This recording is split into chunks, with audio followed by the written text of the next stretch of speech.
Je pense que ce n'est pas étonnant, on ne le souhaite pas, mais ça ne m'étonnerait pas que la Russie connaisse encore d'autres attaques de ce genre. Pour la simple raison, selon ma lecture, la Russie se positionne dans le Sahel comme le champion de lutte contre le terrorisme. C'est-à-dire, la Russie a évincé les Français qui sont partis, ils sont en train d'évincer les Américains qui vont peut-être quitter le Niger. Donc la Russie se positionne maintenant comme le leader de la lutte antiterroriste dans le Sahel.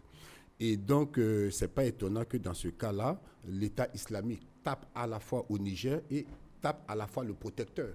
Une manière de dire aux États de l'AES là que même votre protecteur n'est pas à l'abri de mes attaques. Et je pense qu'en se positionnant comme le seul allié dans la lutte contre le terrorisme dans le Sahel, où l'État islamique sévit, la Russie devient automatiquement l'ennemi numéro un aussi de l'État islamique. Voilà. Donc maintenant, comment la Russie va réagir par rapport à ça? Comment elle va intégrer cette nouvelle donne-là dans sa coopération?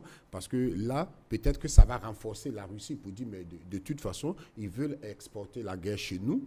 Voilà. Ou bien on verra, parce que ce qu'on avait reproché aux Occidentaux, c'est de mener une lutte antiterroriste dans le Sahel pour ne pas que la guerre s'exporte chez eux.